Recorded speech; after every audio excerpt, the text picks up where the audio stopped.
A functioning motor has three basic settings: resting, starting, and running under a load. The running of a motor creates heat. For the most part, this heat buildup is harmless, but if the heat reaches high levels, the motor's sensitive functional components are at risk. When a motor is drawing too much current and creating excessive amounts of heat, it is called running in overload. If a motor runs in overload for any length of time, the excessive heat can damage the motor. To protect motors from running in overload, manufacturers typically protect their products with an overload relay connected to the motor starter. When an overload relay trips, it opens contacts within the control circuit, stopping the motor.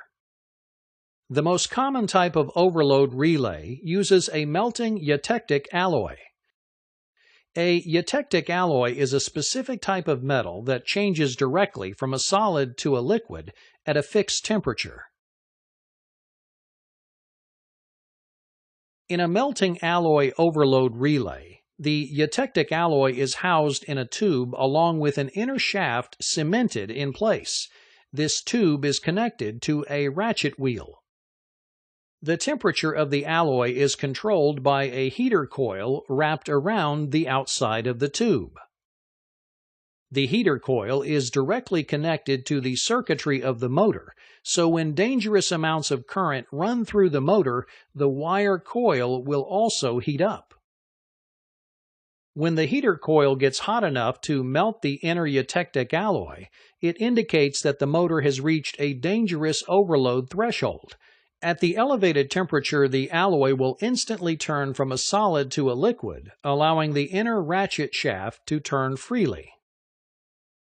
When the wheel turns, it releases a pawl previously engaged in one of the cogs of the ratchet wheel. This pawl is connected to a spring-loaded contact fixture, such that when the pawl trips, the contacts automatically open and stops the current flowing to the motor starter.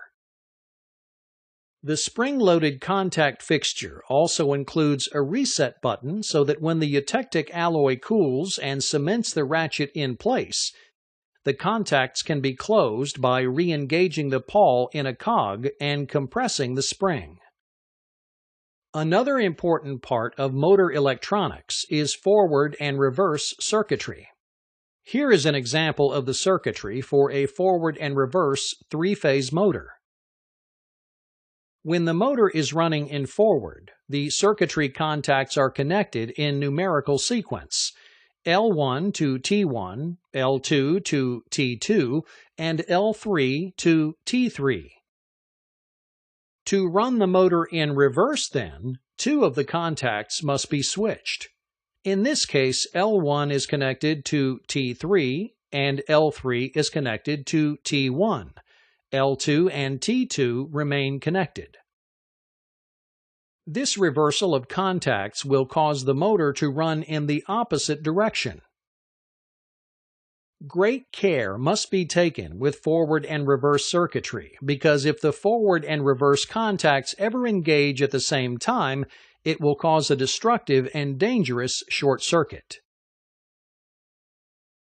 In order to protect against this kind of short circuit, manufacturers employ three types of interlocking safety systems.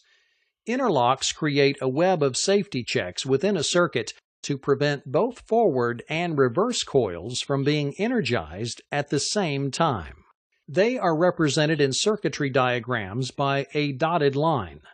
The most basic level of interlocking systems is a mechanical interlock. A mechanical interlock is a physical lock that prevents the forward and reverse contactors from being engaged at the same time. The second level of protection is an electrical interlock. An electrical interlock works by using normally closed auxiliary contacts within the opposite circuitry, so that when the forward button is pushed, there is a check to make sure no current is running through the reverse circuitry. The same is true when the reverse button is pushed. The final level of protection is the push-button interlock. This interlocking system works by physically opening the button contact within the opposing circuit.